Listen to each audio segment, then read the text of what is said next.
तस्मात् विभक्ति भवितुं नार्हति। तस्मात् तर्हि विभक्ति कर्तुं न शक्यते, किन्तु तस्य अर्थः अस्ति, तस्य प्रयोगः कर्तव्यः। अतः यदि निर्विभक्तिकः पाठः अस्ति चेत् अभेदानुकरणपक्षः अस्माभिः स्वीकर्तव्यः, सविभक्तिकः पाठः अस्ति चेत् भेदानुकरणपक्षः अस्माभिः स्वीकर्तव्यः। अत्र च आचार्याणां प्रयोगः एव प्रमाणम्। कुत्रचित् विभक्तिसहितं पठति, भुवो बुग्लुं लिटो छियो दीर्घात्, किन्तु भ्वादिगणस्य पाठः यदा भगवता पाणिनिना कृतः तदा तत्र विभक्ति अस्ति वा? भू सत्तायां, भू इत्यस्मात् विभक्ति अस्ति वा? एद् वृद्धौ। अतः निर्विभक्तिकमपि पाठं कृतवान् भगवान् पाणिनिः, सविभक्तिकमपि पाठं कृतवान्। तस्मात् सिद्धान्तः अस्ति अनुकरण अनुकार्ययोः मध्ये भेदः इति एकः पक्षः, अभेदः इति अपरः पक्षः।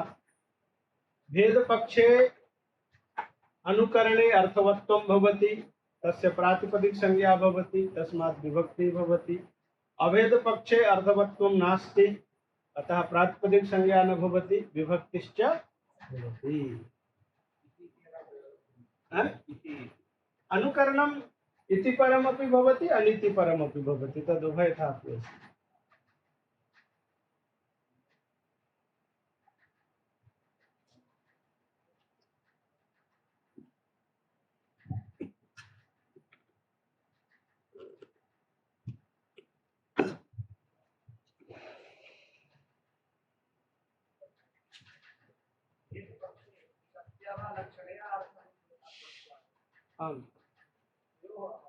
न लक्षणायाः आवश्यकता नास्ति, मया उक्तं तत्तु प्रसंगात्।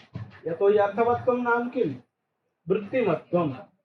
वृत्ति व्याकरणे अथवा न्याये द्विधा अस्ति, शक्ति लक्षणा च। तस्मात् लक्षणया यः शब्दः अर्थं बोधयति सः अपि अर्थवान् भवति, तस्मात् विभक्ति भवति। सिंहो माळवकः इत्यादि। शक्त्या बोधयति तदा तु भवत्येव, किन्तु अभेदानुकरण पक्षे वृत्ति अपि नास्ति, लक्षण इत्युक्ते शक्ति अपि नास्ति, लक्षण अपि नास्ति, तथापि सः अनुकार्यं बोधयति। कथं? तर्हि सादृश्य महिं न बोधयति, सादृश्य महिं न बोधयति। भवान् यदि कश्चित् भवन्तं मम चित्रं दत्तवान्, अधुना एनं जनं दृष्ट्वा आनयतु, भवान् मां न जानाति, तथापि हस्ते एवं चित्रं नीत्वा गच्छति, ततः परं मार्गे मां पश्यति, तर्हि ओ अयमेव अस्ति इति दृष्ट्वा वक्तुं प्रभवति न वा? मम नाम न जानाति, तथापि मम आकृतिं तु अस्मिन् चित्रे यः अस्ति सः अयं जनः अस्ति इति ज्ञातुं शक्यते। कथं? सादृश्य। सादृश्येन यदा बोधः भवति तदा प्रातिपदिक संज्ञा अवगतम्।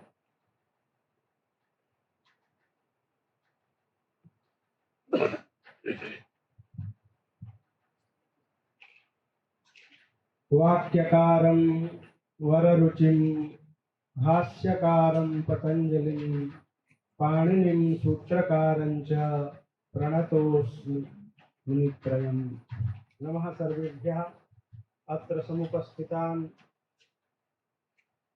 आचार्यान् प्रणम्य सर्वान् अपि विदुषः नमस्कृत्य यथामति शास्त्रं विचारयामः।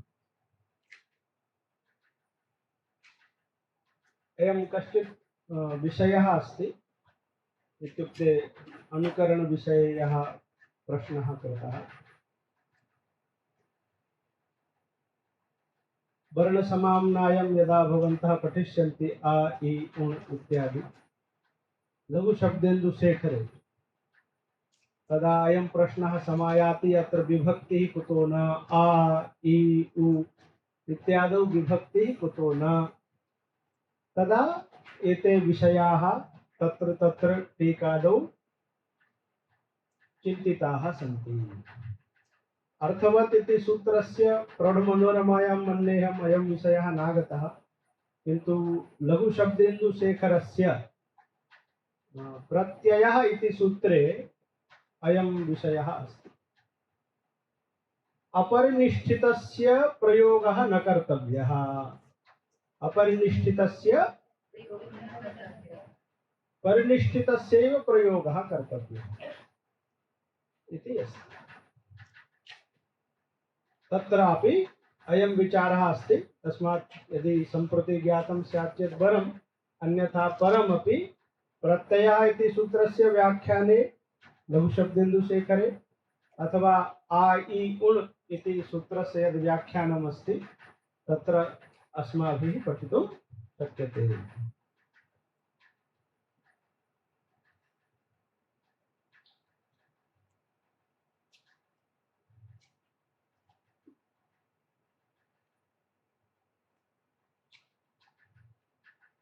अत्र प्रौढमन्दिरमायाः यत् पुस्तकमस्ति मत्समीपे भैरवी सरला व्याख्यायुतं, तत्र सप्तमे पत्रे अयं विषयः अस्ति, सरला व्याख्यायां। तत्र परं भवन्तः पठितुं शक्नुवन्ति। सम्प्रति वयम् इष्टं भागं पठामः।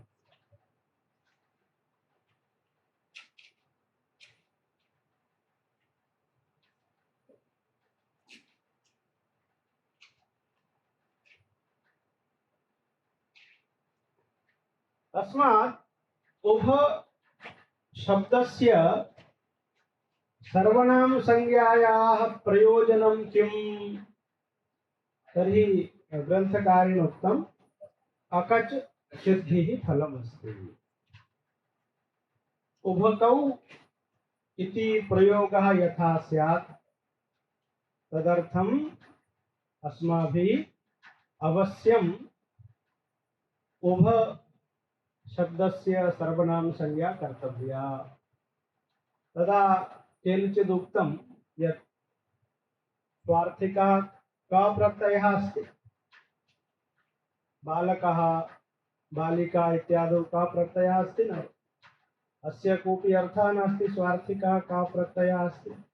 तथैव उभ शब्दात् का प्रत्ययं कुर्मः तेन उभक इति भविष्यति, द्विवचने उभकौ इति भविष्यति।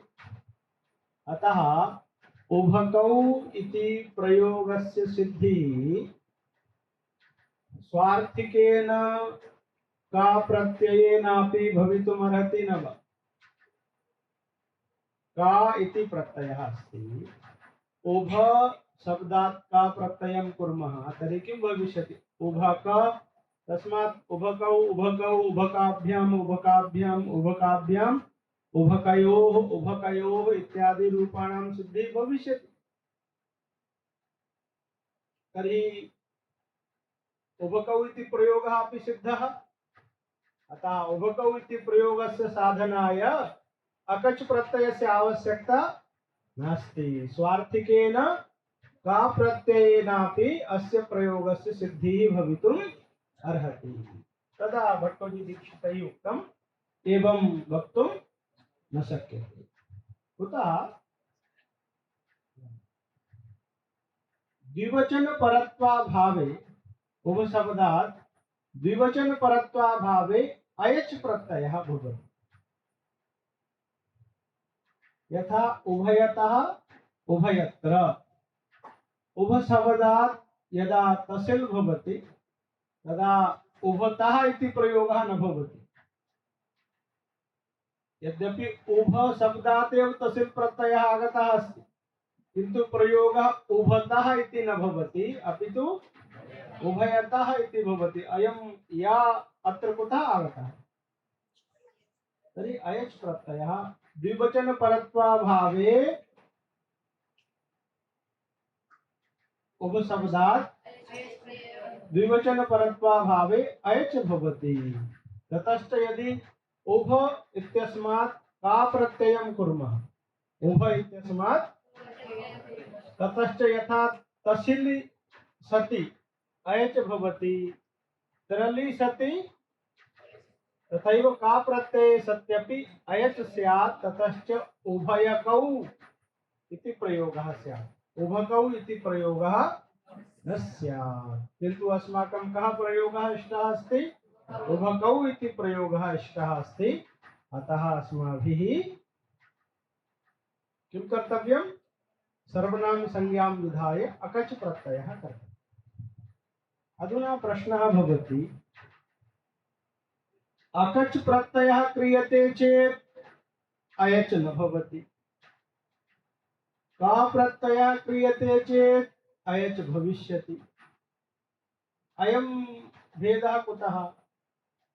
यदि तसिल प्रत्ययः क्रियते चेत् अयच भवति, तरल प्रत्ययः क्रियते चेत् अयच भवति, का इति प्रत्ययः स्यात् चेत् अयच भविष्यति। तर्हि अकच प्रत्ययः स्यात् तदा कुतः न अयच? तदानीमपि अयच स्यात्। तदा इदम् उक्तम्, अयच प्रत्ययः कदा भवति? द्विवचन परत्वाभावे। द्विवचन एवं च यदा उभ शब्दात्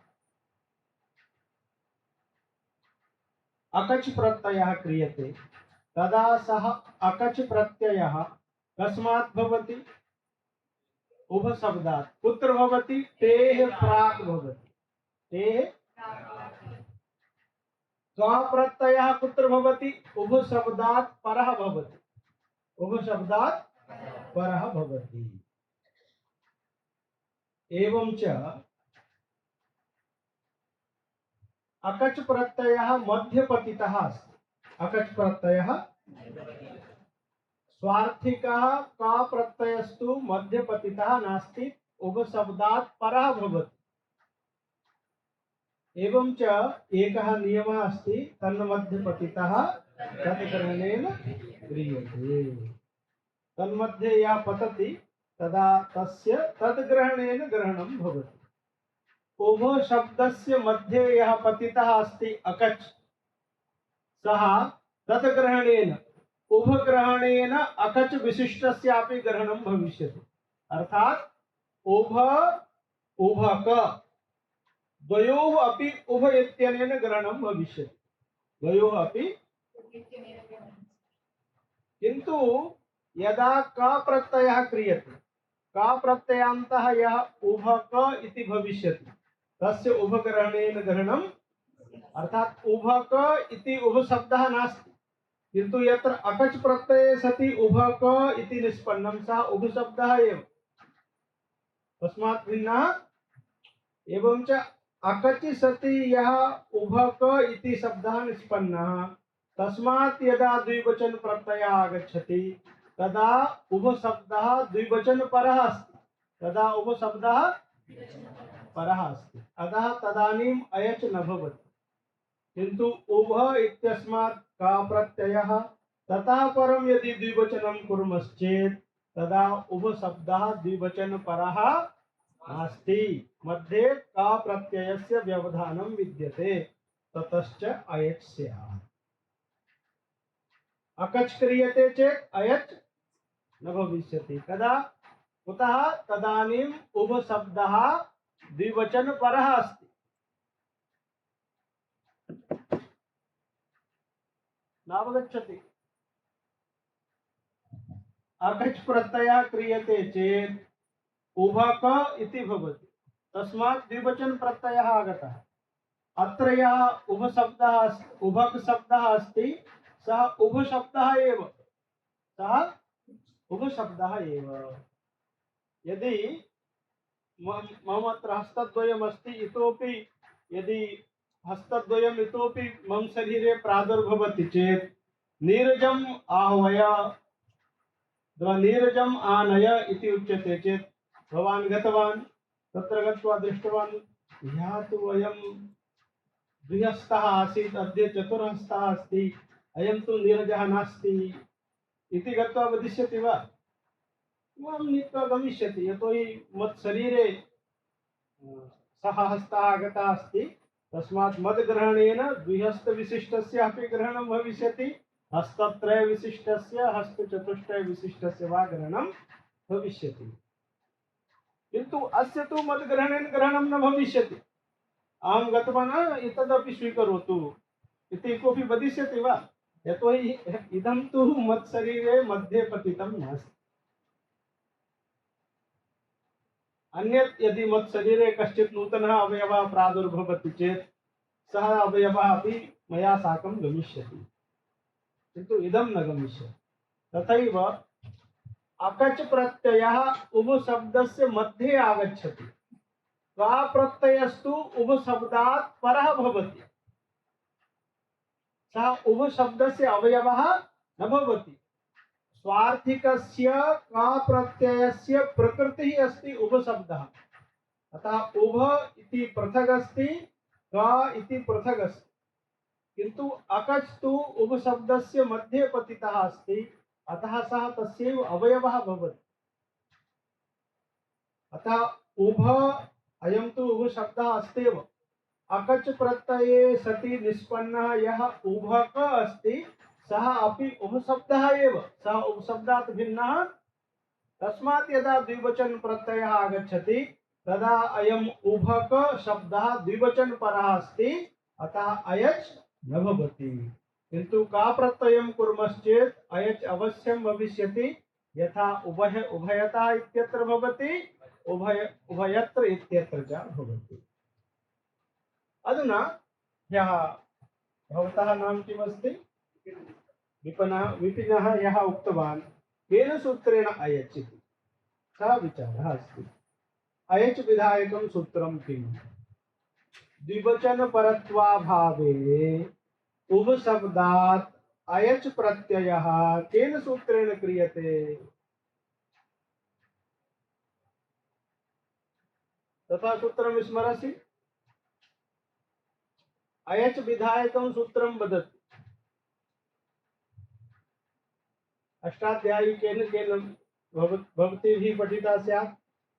उभात् उदात्तो नित्यम् इति सूत्रं पठ्यते न वा? किं करोति? उभशब्दात् अयच् स्यात्। अयमर्थः अस्ति वा? अयमर्थः अस्ति। उभशब्दात् विहितस्य तयपः स्थाने अयच् भवति। तस्मात् उभात् उदात्तो नित्यम् इति सूत्रेण उभशब्दात् विहितस्य तयपः स्थाने अयच् भवति। तयप् केन भवति?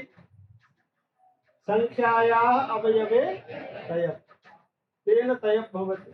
संख्यावाचकेभ्यः शब्देभ्यः अवयवे अर्थे तयप् भवति। द्वित्रिभ्यां तयस्य अयज् वा इत्यनेन तत्र त्रयः इत्यादौ अयच् भवति, मुनित्रयम्। तथैव उभशब्दात् यः तयप् भवति तस्य स्थाने अपि अयच् भवति।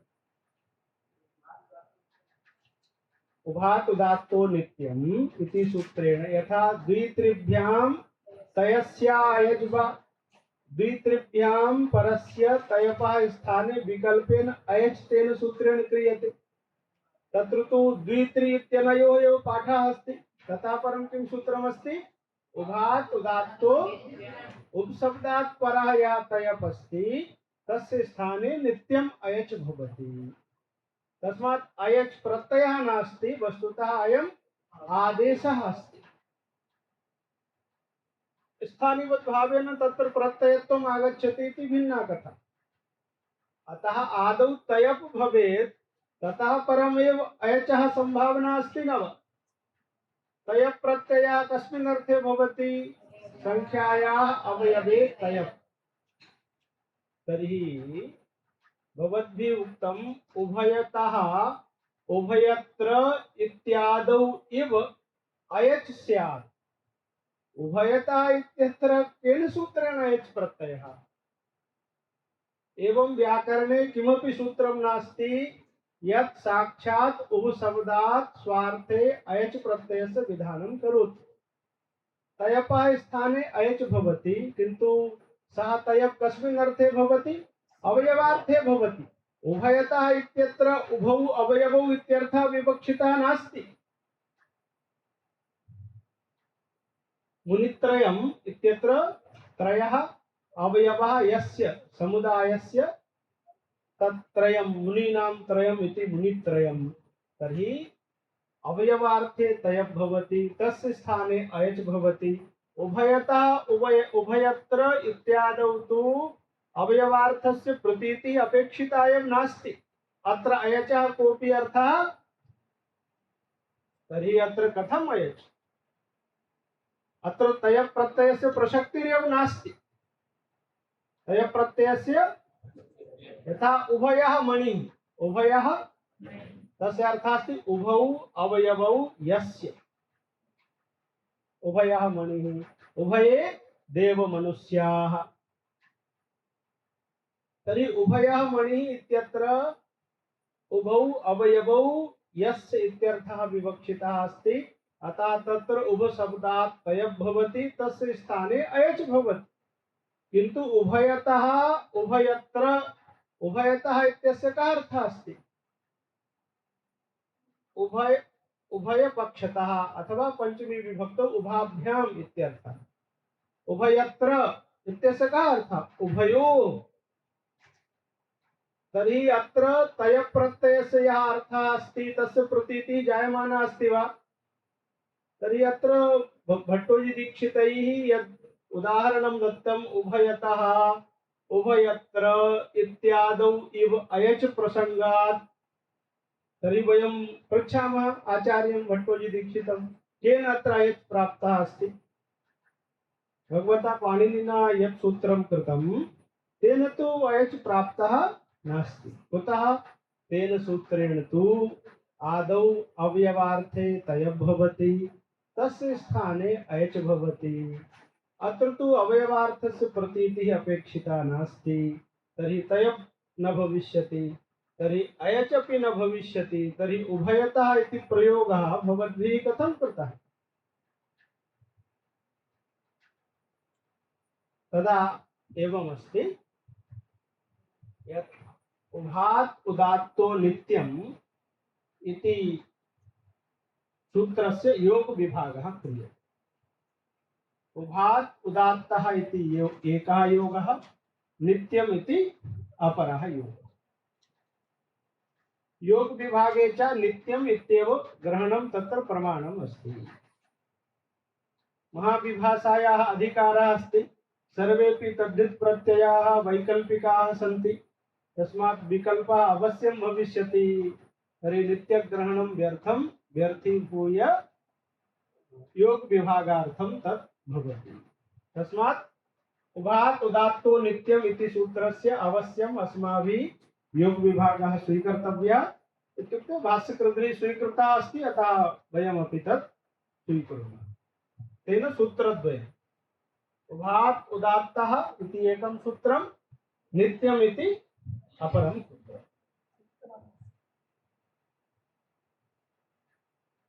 ततश्च उभात् उदात्तः इत्यस्य अर्थः भवति उभात् परस्य तयपः स्थाने अयच् स्यात् इति नित्यम् इत्यस्मिन् सूत्रे अयच् इति अनुवर्तते उभात् इति च अनुवर्तते एवं च उपशब्दात् वृत्ति विषये नित्यम् अयच् स्यात् इति नित्यम् इति सूत्रस्य उभ शब्दात् वृत्ति विषये नित्यम् अयच् स्यात् अथवा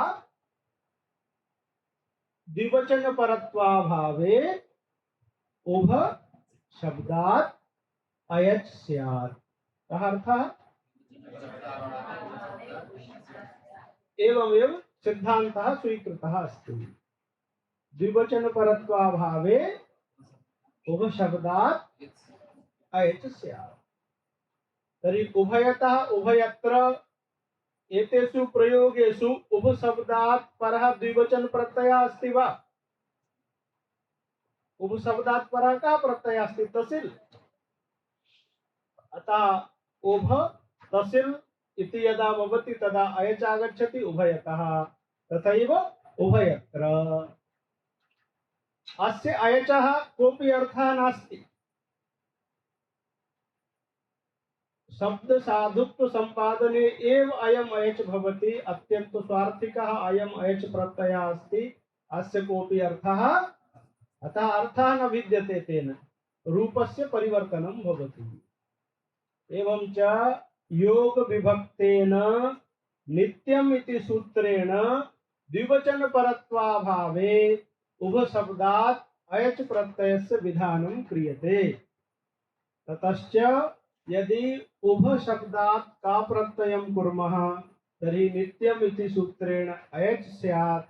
ततश्च उभकौ इति प्रयोगः न स्यात्, उभयकौ इति अनिष्टः प्रयोगः स्यात्।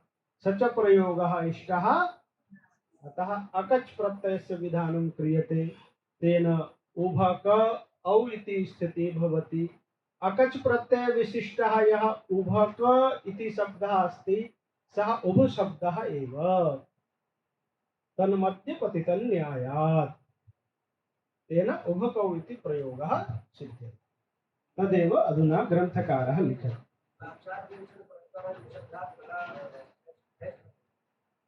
द्विवचन परत्वाभावे अयच भवति। सत्यं, द्विवचन परत्वे अयच न भवति, द्विवचन परत्वाभावे अयच भवति। न न, अयच प्रत्ययः अस्ति, प्रत्ययः तु साक्षात् प्रकृतेः आगच्छति। सुप्रत्ययः कस्यापि स्थाने भवति वा? राम शब्दात् सु आगच्छति, तथैव उभय उभ शब्दात् अयम् अयच प्रत्ययः आगच्छति यदि द्विवचन परः नास्ति चेत्।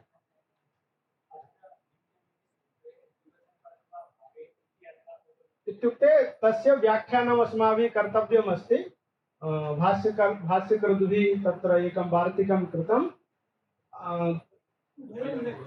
उभयोन्यत्र इति तु अस्त्येव, तत्रैव इत्युक्ते द्विवचन टाप् विषयत्वाभावात्। द्विवचन विषयतायां न भवति, टाप् विषयतायां च अयच न भवति। अयच प्रत्ययः कुत्र कुत्र न भवति? यत्र द्विवचन परत्वस्य संभावना अस्ति, टापः वा संभावना अस्ति चेत् अयच न भवति, अन्यत्र भवति। टापः कथनस्य पुनः अग्रे उक्तम्, आवश्यकता नास्ति। अतः निष्कर्षः कः अस्ति? द्विवचन परत्वाभावे अयच भवति। अवगतम्? अतः तत्र द्विवचन परत्वं नास्ति, अतः अयच प्रत्ययः सञ्जातः।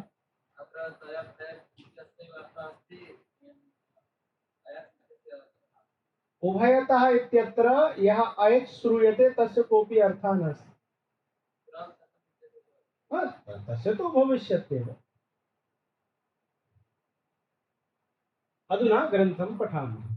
अयं भावः उभात् उदात्तो नित्यम् इत्यत्र उभात् उदात्तः इति योगो विभज्यते।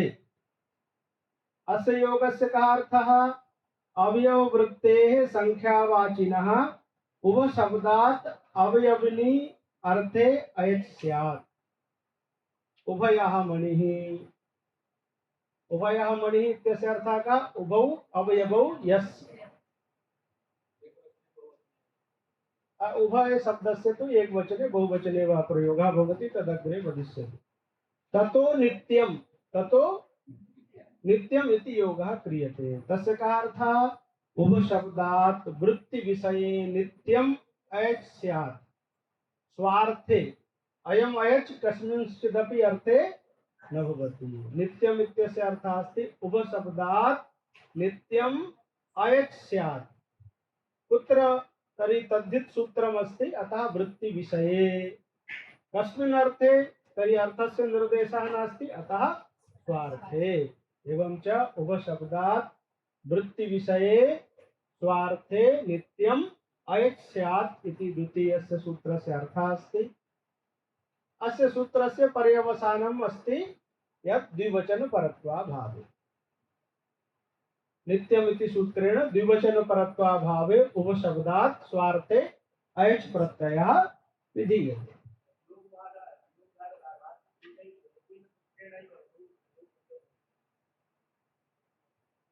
इत्युक्ते नित्यम् इत्यनेन स्वार्थे विधीयते, पूर्वेण सूत्रेण तु अवयविनी अर्थे विधीयते। तेन उभय पक्ष विनीत निद्रा इत्यादौ अयच उभय पक्ष विनीत निद्रा। अत्र वस्तुतः उभपक्ष इति वक्तव्यमासीत्। उभय इत्यत्र उभयः मणिः इत्यत्र यः उभय शब्दः अस्ति सः नास्ति, उभौ पक्षौ इति अर्थः विवक्षितः अस्ति, किन्तु समासः संजातः। तर्हि उभपक्ष इति वक्तव्यमासीत्, किन्तु किमुक्तम्? तर्हि कथम अयच् प्रत्यय अयच् अत्र आगतः अस्ति? तर्हि अस्माभिः किम् उक्तं? वृत्तिविषये, वृत्तिविषये उभशब्दात् नित्यम् अयच् भवति। अत्र समासवृत्तिः अस्ति, पुनः द्विवचनपरः नास्ति। उभशब्दात् परः कः शब्दः अस्ति? पक्षशब्दः अस्ति, अतः अत्र द्विवचनपरत्वं नास्ति, वृत्तिश्च अस्ति, अतः अयच् भवति। तेन एवं भूतस्य प्रयोगस्य सिद्धिः भवति। यदि एवं कोऽपि वदेत् द्विवचन वृत्ति विषये इति उक्तं, तत् सूत्रे न लभ्यते वस्तुतः। सूत्रे तो एवमेव अस्ति, उभशब्दात् स्वार्थे नित्यम् अयच् स्यात्। कुत्र? द्विवचन परत्वा भावे। तर्हि यत्र केवलस्य प्रयोगः तत्रैव वा? तर्हि एवं नास्ति। यत्र कुत्रापि वृत्तिः अस्ति चेत् तत्र द्विवचन परत्वं नास्ति चेत् अयच् भवति। तेन अस्य प्रयोगस्य सिद्धिः भवति। तेन उभय पक्ष विनीत निद्रा इत्यादौ अयच् यथा नित्यः एवं का प्रत्ययेपि स्यात्। यदि का प्रत्ययं कुर्मः तर्हि तत्रापि अयच्, ततश्च उभकौ इति प्रयोगस्य सिद्धिः। किन्तु अस्माकं किम् इष्टमस्ति? उभकौ इति प्रयोगः इष्टः अस्ति, अतः तदर्थम् अस्माभिः उभशब्दस्य सर्वनाम संज्ञा स्वीकर्तव्या। सर्वनाम संज्ञा स्वीक्रियते चेत् का प्रत्ययः न भवति, अपितु तं प्रबाध्य अकच भवति। अकच भवति चेत् उभक औ इति अवस्थायां द्विवचन परत्वम् अस्ति, तेन अयच् न भवति। ननु एवं अकचि कृतेपि अयच् दुर्वारः। अकचि कृतेपि भवद्भिः नित्यमिति सूत्रस्य कः अर्थः उक्तः? उभशब्दात् वृत्ति विषये नित्यम् अयच् स्यात्। द्विवचन परत्वाभावे द्विवचन परत्वे वा इति तु किमपि सूत्रे नोक्तम्। ततश्च अकच् अपि तद्धित् प्रत्ययः अस्ति न वा? तर्हि अकच् प्रत्ययः क्रियते चेदपि तद्धित् वृत्तिः अस्ति। तर्हि यदि नित्यम् इति सूत्रेण उभशब्दात् वृत्ति विषये अयच् प्रत्ययः स्वीक्रियते चेत् अकचि सति अपि अयच् स्यात्। अकचि सति अपि, यतोहि भवतां सूत्रे तु द्विवचन परत्वे अथवा परत्वाभावे एवं किमपि नोक्तम्। उभशब्दात् वृत्ति विषये अयच् स्यात्, तर्हि अकच् अपि वृत्तिः अस्ति, तद्धित् वृत्तिः अस्ति। तदेव अत्र प्रश्नः अस्ति। ननु एवं अकचि कृतेपि अयच् दुर्वारः इति चेत् नैवम्, एवं शंका न कर्तव्या। कुतः?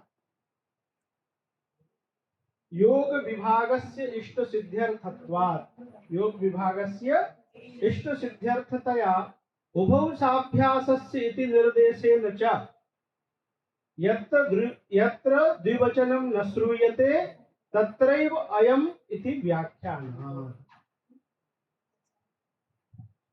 सूत्रे तु द्विवचन परत्वाभावे इति नोक्तम्। सूत्रे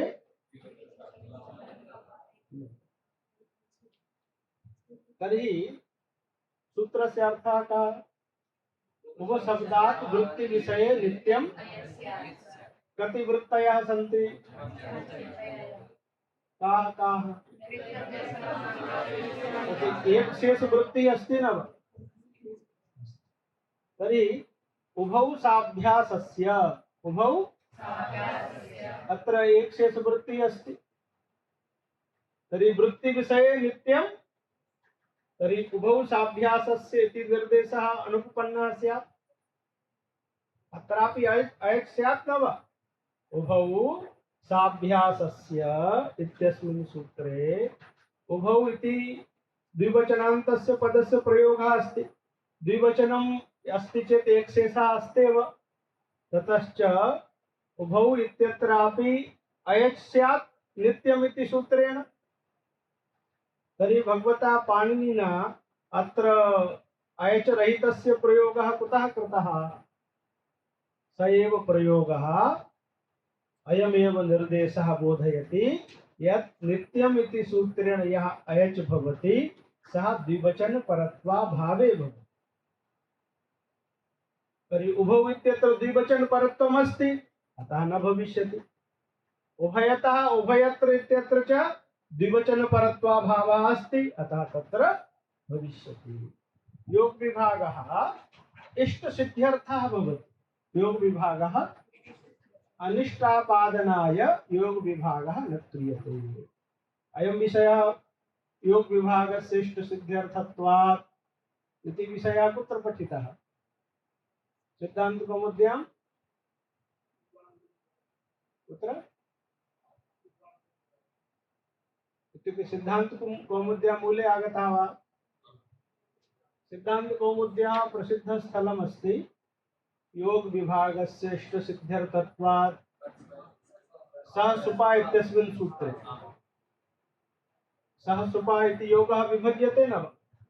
तेन सः सुपा इति योगद्वयं भवति। तेन सः इति योगस्य अर्थः कः?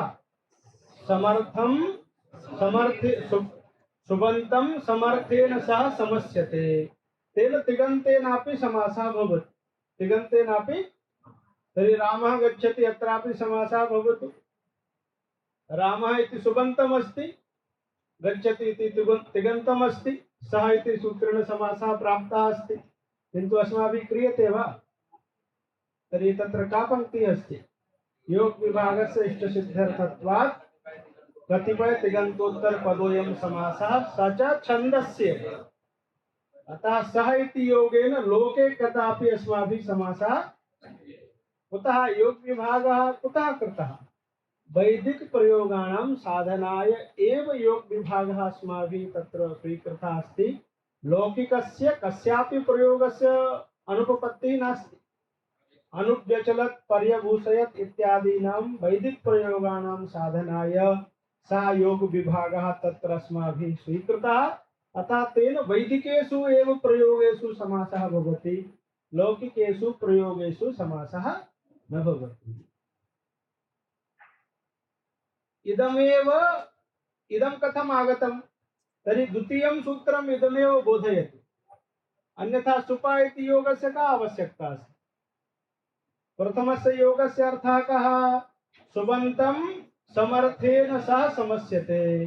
तर्हि अनेन सुबन्तस्य सुबन्तेन साकमपि समासः भविष्यति, सुबन्तस्य तिगन्तेन साकमपि समासः भविष्यति। तर्हि द्वितीयस्य सुपा इति सूत्रस्य कापि आवश्यकता अस्ति वा?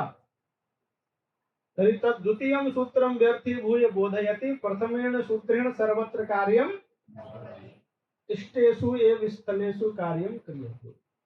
अतः नित्यम् इति योग विभागः अस्माभिः यः स्वीकृतः अस्ति सः अपि इष्टसिद्ध्यर्थः भविष्यति। तस्मात् वृत्तिविषये अयच् भवति, किन्तु सर्वत्र न भवति। तर्हि कुत्र भवति कुत्र न भवति इति कल्पना कथं स्यात्? तर्हि उभौ साभ्यासस्य इति निर्देशः अस्ति।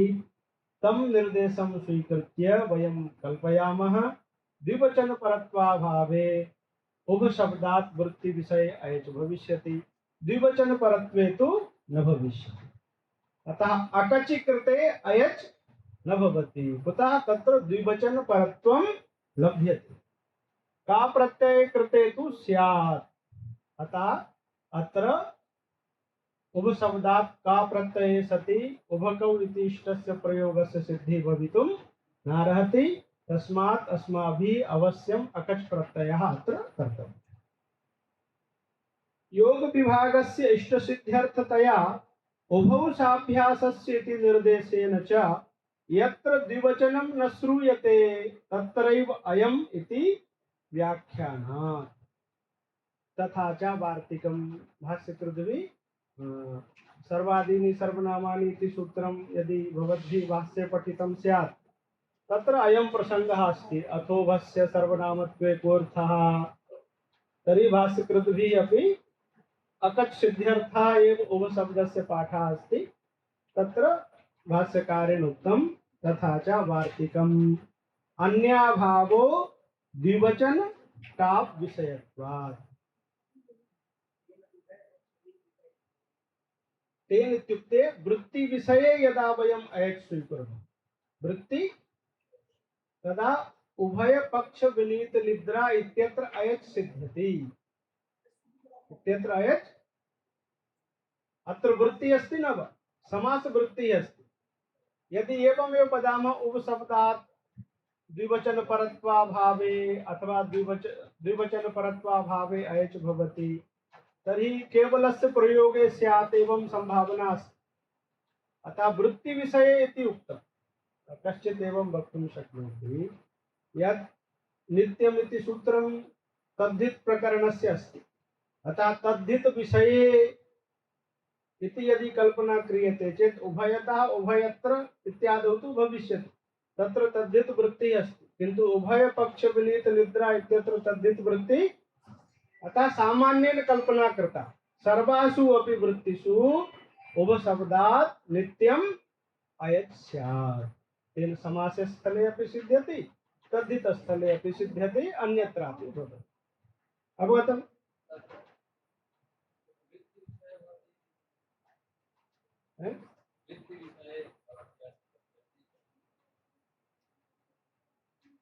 यन्त्रं तस्मै ददातु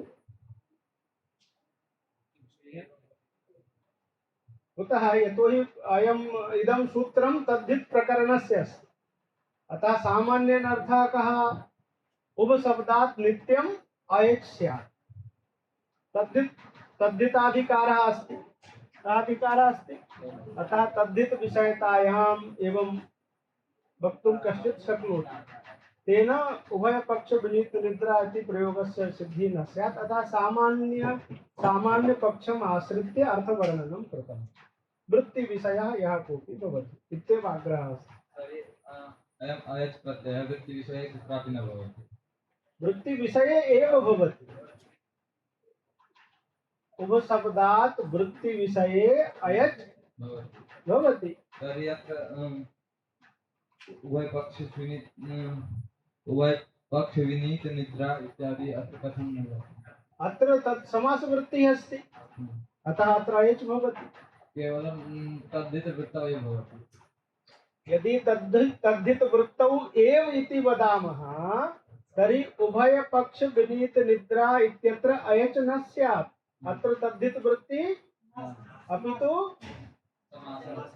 तर्हि अस्य प्रयोगस्यापि सिद्धिः अस्माभिः कर्तव्या अस्ति अतः सामान्य पक्षम् आश्रित्य अर्थः अस्माभिः उक्तः वृत्ति विषये तद्धित वृत्ति वा भवेत् समास वृत्ति वा भवेत् अन्या कापि वृत्ति भवेत् यदि द्विवचन परत्वं नास्ति चेत् अयच् भविष्यति अवगतम्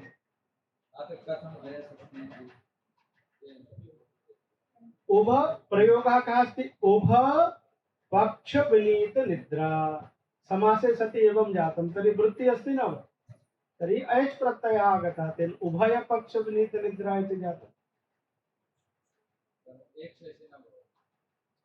एक शेषे अपि प्राप्तः अस्ति किन्तु उभौ साभ्यासस्य इति निर्देशेन एक शेषे न भवति अवगतम् अतः निष्कर्षः कः अस्ति निष्कर्षः अस्ति द्विवचन वृत्ति विषये इति कथनस्यापि आवश्यकता नास्ति द्विवचन परत्वाभावे उपशब्दात् अयच् भवति अयमेव अस्य सूत्रस्य निष्कर्षः अस्ति इति निर्देशेन इदं ज्ञाप्यते अवगतम्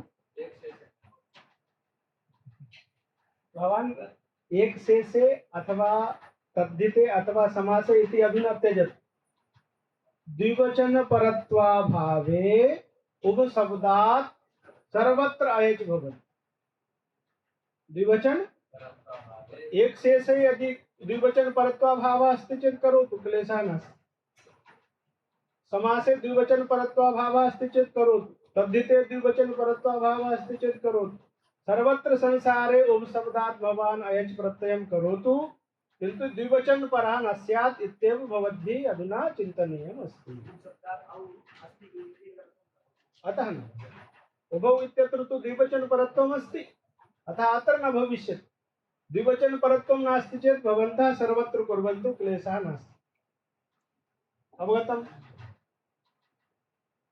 तथा च वार्तिकम् अन्याभावो द्विवचन टाप् विषयत्वात्, अन्यस्य कार्यस्य अभावः अस्ति द्विवचन टाप विषयत्वात्। उभ शब्दः यः अस्ति सः द्विवचन विषयः अस्ति, टाप विषयश्च अस्ति। अर्थात् उभ शब्दात् द्विवचन प्रत्ययो वा भवति, टाप प्रत्ययो वा भवति। नित्यं द्विवचनान्तः अस्ति, अतः द्विवचन प्रत्ययः भविष्यति। स्त्रीलिङ्गे अजाद्यतश्टाप् इत्यनेन टाप् भविष्यति। अतः उभ शब्दात् अन्येषां कार्याणाम् अभावः अस्ति। कुतः? अयम् उभ शब्दः द्विवचन विषयः अस्ति, टाप् विषयश्च अस्ति। एतेन किं सूचितं? यत् द्विवचन परे अथ च टापि परे उभ शब्दस्य प्रयोगः भवति। द्विवचन परत्व दशायां कस्य शब्दस्य प्रयोगः भविष्यति? उभ इत्यस्य। द्विवचन परत्वं नास्ति चेत् कदापि उभ इत्यस्य प्रयोगः न भविष्यति।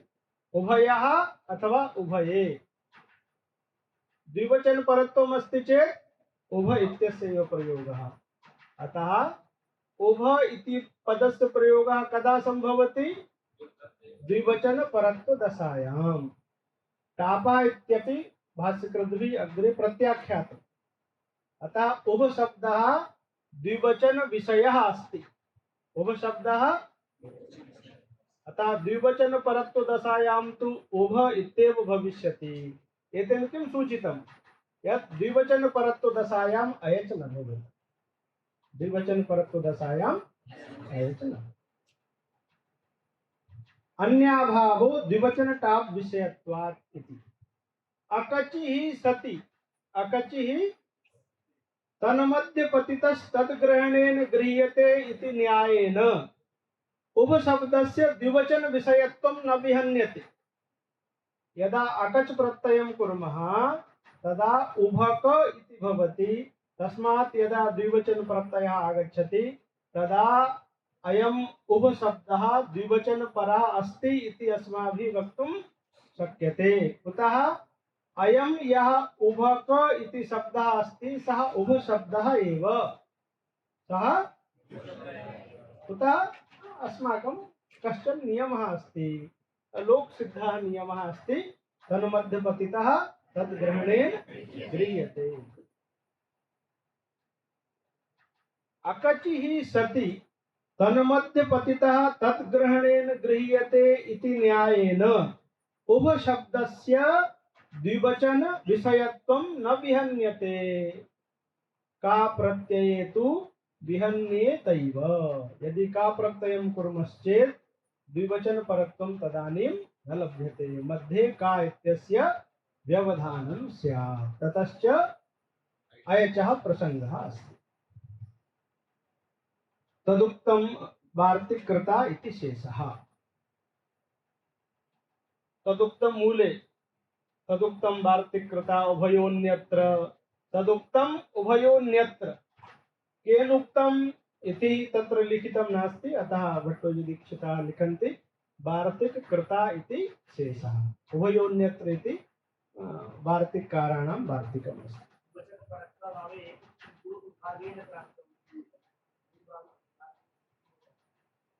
किम्? सत्यं नित्यमिति योग विभागेनैव। नित्यमिति योग विभागेन द्विवचन परत्वाभावदशायाम् अयच् भवति। यद्यपि पूर्ववार्तिके टाप् अपि उक्तः, अन्याभावो द्विवचन टाप् विषयत्वात्। अत्र द्विवचन विषयः उभ शब्दः अस्ति, टाप् विषयश्च उभ शब्दः अस्ति इति वार्तिके उक्तम् अस्ति। तथापि नासौ विवक्षितः। टाप् विवक्षितः। टाप् कथनस्य कापि आवश्यकता नास्ति। यतोहि यत्र टाप् भवति तथा परं तत्रापि द्विवचनं भविष्यत्येव। उभ शब्दात् टाप् प्रत्ययः क्रियते चेत् किं रूपम्? उभः पुनः उभे उभे उभे उभाभ्याम् उभाभ्याम् उभाभ्याम् उभयोः उभयोः। तर्हि टापि सति यदा सुप्रत्ययः आगमिष्यति तदा एकादेशादिकं कृत्वा तत्र उभे इत्यत्र उभशब्दात् परः द्विवचन प्रत्ययः अस्ति इति अस्माभिः वक्तुं शक्यते न?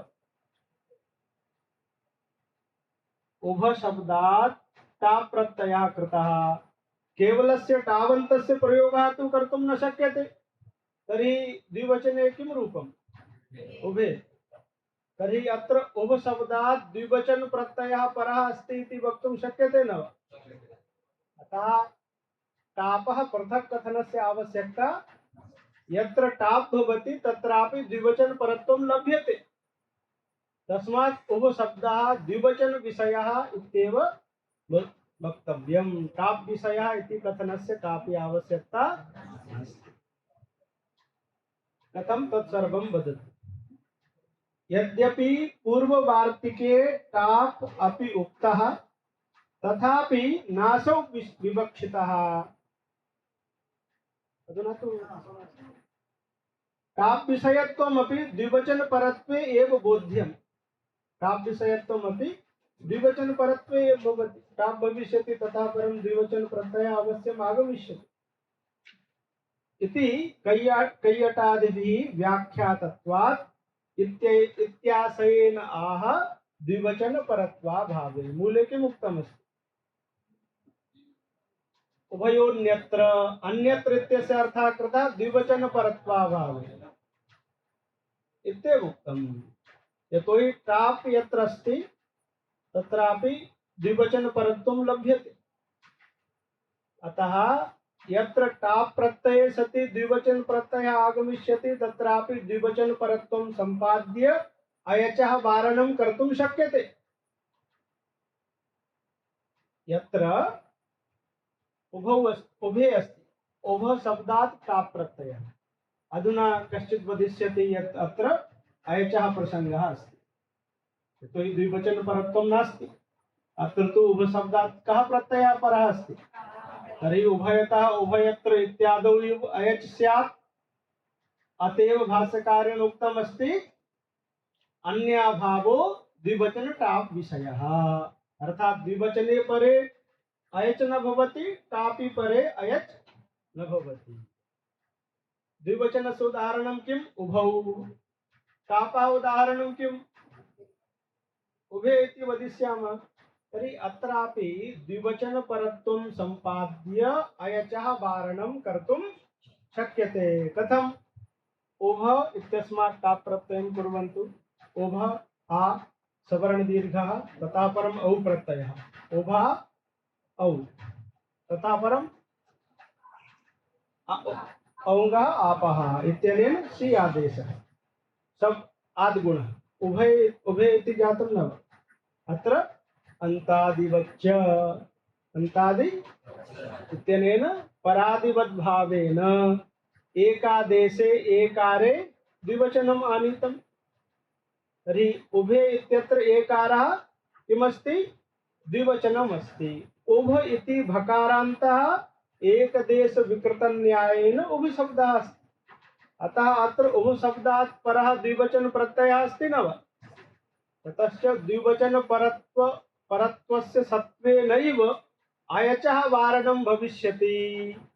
अतः टापि परे अपि अयच् न भवति इति कथनस्य आवश्यकता अस्ति वा? नास्ति। द्विवचने परे अयच् न भविष्यति इति यदि उच्यते चेत् कुत्रापि दोषः दातुं शक्यते वा? न शक्यते। अतः टापि परे अपि न भवति इति कथनस्य कापि आवश्यकता नास्ति। अतः भट्टोजी दीक्षितेन सिद्धान्तकौमुद्यां टाप् विषये किमपि नोक्तम्। तर्हि किमुक्तमस्ति?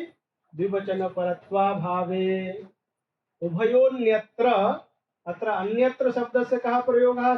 कः अर्थः? द्विवचन परत्वाभावे उभयः इति भवति। द्विवचन परत्वे तु किं भविष्यति? उभौ। अवगतम्?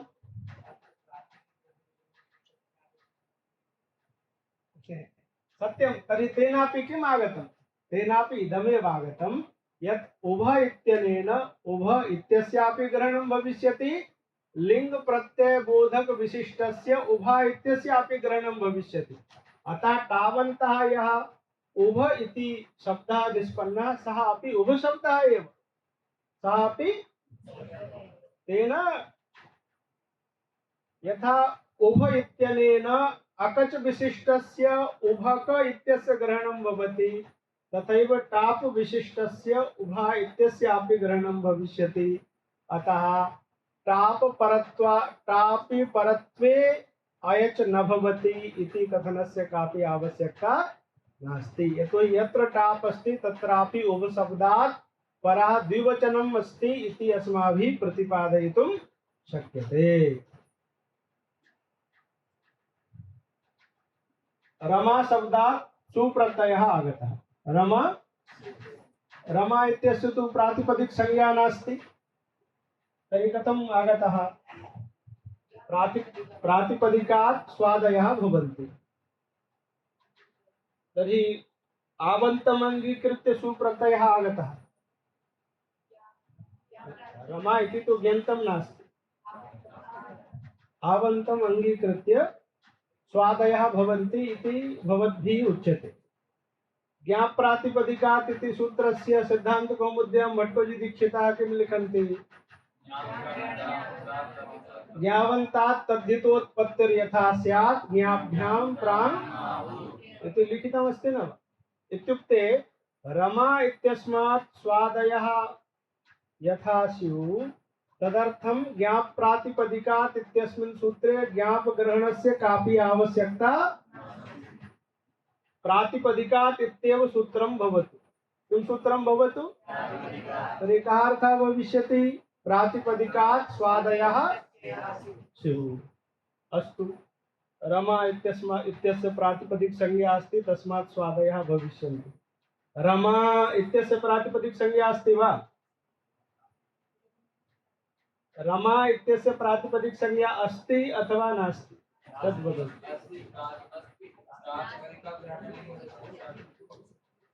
तत् न पृच्छामि केवलम् उत्तरम् इदं देयमस्ति कोऽपि यदि भवन्तं पृच्छति रमा इत्यस्य प्रातिपदिक संज्ञा अस्ति अथवा नास्ति कुतः अयं शब्दः प्रत्ययान्तः अस्ति अतः प्रत्ययान्त पर्युदासेन पूर्वसूत्रेण न भविष्यति द्वितीयेन सूत्रेण अपि न भविष्यति कृदन्तत्वं तद्धितान्तत्वं समासत्वं वा नास्ति तर्हि रमा इत्यस्य प्रातिपदिक संज्ञा तु नास्ति तथापि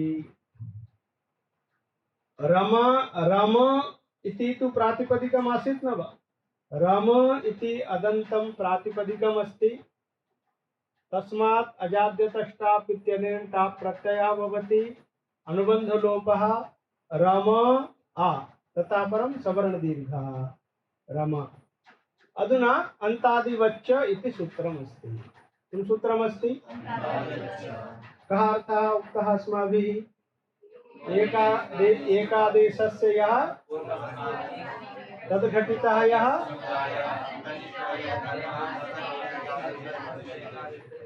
अतिदिश्यते इति अर्थः अस्ति न तर्हि रमा इत्यत्र कः एकादेशः अस्ति सवर्णदीर्घः तस्य पूर्वः स्थाने कस्य अकारः रम इति प्रातिपदिकस्य अकारः तद्घटितः समुदायः रम इति तद्वृत्तिधर्मः प्रातिपदिकत्वं सः एकादेश विशिष्टे आगच्छति रमा इत्यत्र आगच्छति अतः सूत्रेण तु प्रातिपदिक संज्ञा नास्ति किन्तु अतिदेशेन रमा इत्यत्र प्रातिपदिकत्वम् अस्ति अतः प्रातिपदिकत्वादेव अत्र स्वादयः भविष्यन्ति अतः सूत्रे ज्ञाप ग्रहणस्य कापि आवश्यकता इति तत्र पठितं स्यात् तथैव ओभ इत्यस्मात् अपि टाप् प्रत्ययं कुर्वन्तु सवर्णदीर्घे सति किं भविष्यति उभा इत्यत्रापि अन्तादिवच्च इत्यनेन उभशब्दत्वम् आनयामः अतः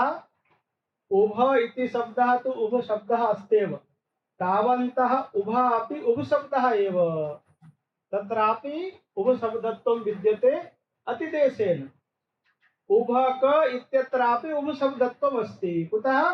तन्मध्यपतितन्यायेन। अतः द्विवचन परत्वाभावे एव अयच भवति, द्विवचन परत्व दशायाम अयच न भवति इति उच्यते। तेनैव इष्टम् अस्माकं सेत्स्यति। अतः टाप् कथनस्य कापि आवश्यकता नास्ति। भाष्यकृद्भिः अपि भाष्ये तत् प्रत्याख्यातम्। अतएव भट्टोजीदीक्षितेन मूले टापः उल्लेखः न कृतः, द्विवचन परत्वाभावे इत्येव। अवगतम्? तदेव अत्र वर्णयति। यद्यपि वार्तिके, भाष्य वार्तिके अन्याभावो द्विवचन टाप् विषयत्वात् इत्यस्मिन् वार्तिके टाप् अपि उक्तः, तथापि नासौ विवक्षितः, तस्य आवश्यकता नास्ति। कुतः? टाप् विषयत्वमपि द्विवचन परत्वे एव बोद्धव्यम् इति कैयटादिभिः व्याख्यातत्वात् इति आशयेन आह द्विवचन परत्वाभावे इत्येव भट्टोजीदीक्षितेन उक्तमस्ति। टापः उल्लेखः कुतः? टाप् विवक्षितः नास्ति। कुतः टापः आवश्यकता नास्ति? तद् वदति।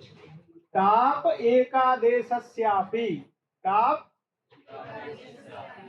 उभ शब्दात् यदा टाप् प्रत्ययं कुर्मः तदा उभा इति भविष्यति। तदा टाप् एकादेशस्यापि पूर्वान्तत्वेन ग्रहणात्, तावन्तः यः उभा इति शब्दः अस्ति सः अपि पूर्वान्तवद्भावेन उभ शब्दः एव।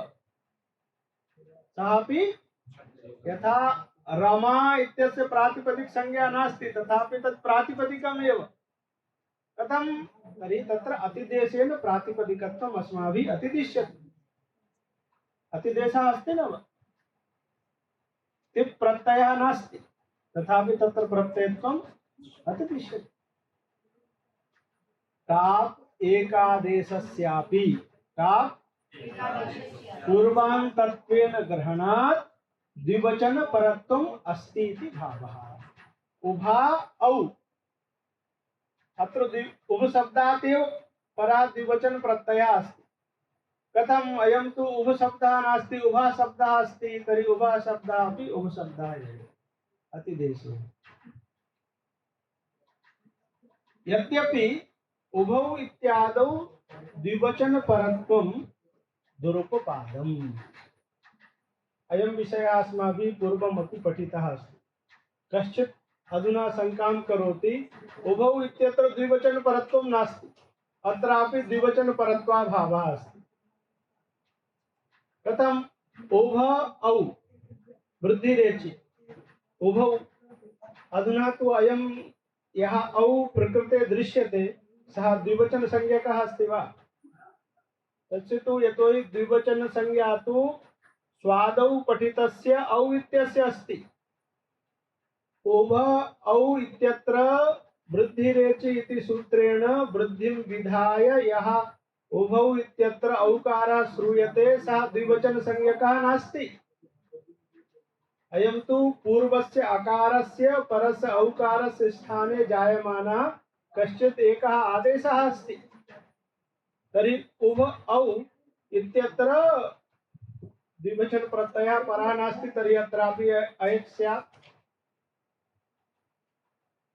तदा वदति इदम् अपि अस्माभिः पूर्वं पठितमस्ति यद्भोः अत्रापि परादिवद्भावेन उभौ इत्यत्र एकादेशानन्तरम् अपि परादिवद्भावेन औ इत्यत्र द्विवचनत्वमस्ति। भान्तस्य उभ इत्यस्य च एकदेश विकृतम् अनन्यवत् इति न्यायेन उभ शब्दत्वमस्ति। अतः अत्रापि उभ शब्दात् परः द्विवचन प्रत्ययः अस्ति इति अस्माभिः उपपादयितुं शक्यते। नहीं आया? यद्यपि अयं विषयः आगतः आसीत् यदा रामौ इत्यत्र कथं पदत्वं, तर्हि रामौ इत्यत्र किम् उक्तम् आसीत्? परादिवद्भावेन औ इत्यस्य सुप्त्वं राम इति मान्तस्य च प्रकृतित्वं तर्हि रामौ इत्यत्र सुबन्त तदादित्वम् अस्ति अतः पदत्वं तथैव उभौ इत्यत्रापि परादिवत् भावेन औ इत्यत्र द्विवचनत्वम् उभ इति भान्तस्य च एकदेश विकृतम् अनन्यवत् इति न्यायेन उभ शब्दत्वम् इति वक्तुं शक्यते। अतः अत्रापि उभ शब्दात् परः द्विवचन प्रत्ययः अस्ति अतः अयच् न। यद्यपि उभौ इत्यादौ द्विवचन परत्वं दुरुपपादम् उभयतः आश्रयणे अन्तादिवत् भाव विरहात् तत्र वस्तुतः इदं न वक्तव्यम् इति पठितम् आसीत्। उभयतः आश्रयणं न क्रियते अस्माभिः परादिवत् भावेन किम् आनीतं द्विवचनत्वम् एकदेश विकृतम् अनन्यवत् इति न्यायेन किम् आनीतम् उभशब्दत्वम्। तस्मात् उभयतः आश्रयणं न क्रियते तथापि पूर्वपक्षिणा तथा उक्तमस्ति अतः ते लिखन्ति। उभयतः आश्रयणे अन्तादिवत् भाव विरहात् तथापि कथं तर्हि उभौ इत्यत्र अयच् न सदा अस्माभिः एवं समाधानं देयम्। उभ शब्दात् उत्पन्नं द्विवचनं लुका न अपहृतं यत् उभ शब्दात् उत्पन्नं द्विवचनं लुका न अपहृतं यत्र तथा अन्यत्र अयच्। उभ शब्दात् उत्पन्नः द्विवचन प्रत्ययः यत्र लुका अपहृतः यत्र तत्र अयच् भविष्यति। यत्र न अपहृतः तर्हि उभौ इत्यत्र उभ शब्दात् उत्पन्नः द्विवचन प्रत्ययः किं लुका अपहृतः अस्ति वा? एकादेशेन अपहृतः अस्ति लुका अपहृतः। लुका कुत्र अपहारः भविष्यति यत्र वृत्तिः भविष्यति। तस्मात् एवं अस्माभिः सूत्रस्य अर्थः वक्तुं शक्यते। उभ शब्दात् उत्पन्नः द्विवचन प्रत्ययः यत्र लुका न अपहृतं ततः अन्यत्र अयच्। तर्हि उभौ इत्यत्र उभ शब्दात् उत्पन्नः द्विवचन प्रत्ययः लुकः अपहृतः अस्ति वा? अत्र अयच् न भविष्यति। अन्यत्र यत्र अपहृतः अस्ति तत्र भवति नाम अयच् इति विवक्षितोऽर्थः। एवं उभ शब्दस्य विचारः अस्ति यत् अकच् सिद्ध्यर्थः उभ शब्दस्य पाठः कर्तव्यः किन्तु भाष्ये तु उभ शब्दस्य पाठः प्रत्याख्यातः अस्ति। अधुना समापयामि। भाष्ये उभ शब्दस्य पाठः प्रत्याख्यातः अस्ति। भाष्यकृद्भिः उक्तं यत् अन्याभावो द्विवचन टाप् विषयत्वात् अत्र द्विवचन पदेन द्विवचन संज्ञकानां प्रत्ययानाम् एव ग्रहणं कर्तव्यम् इति विवक्षा नास्ति किन्तु अत्र द्विवचन शब्दः यौगिकः अस्ति। द्वि उक्ति द्विवचनम् यः शब्दः द्वित्वं वदति तस्य द्विवचन पदेन ग्रहणं कर्तुं शक्यते। ततश्च उभ शब्दः अपि द्विवचनमस्ति। उभ शब्दः अपि तेन उभ शब्दात् परः यत्र उभ शब्दः भवति तत्रापि अयच् न भवति। यथा एकः प्रयोगः अस्ति उभोभौ। कः प्रयोगः अस्ति? उभयोः उभौ इति।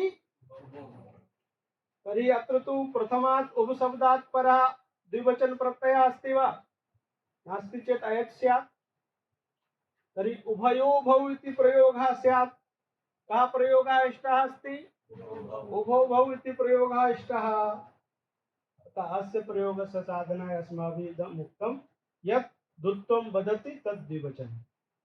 उभ शब्दः अपि द्वित्वं वदति अतः तदपि द्विवचनम्। एवं च उभ शब्दात् उभ शब्दे परे अपि अयच् न भवति।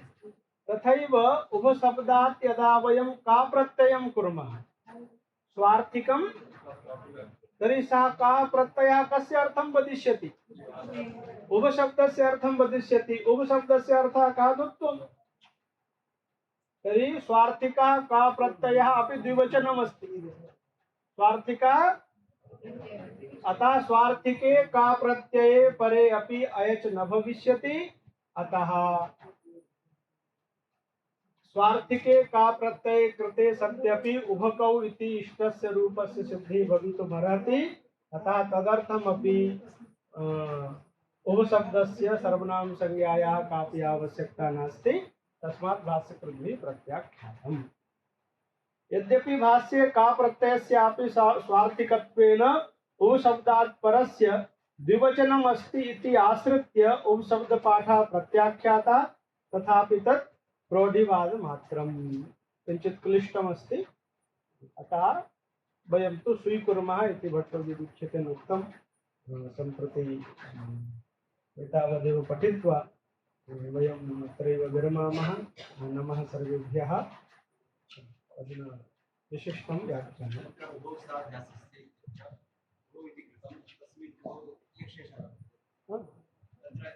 यथा रामो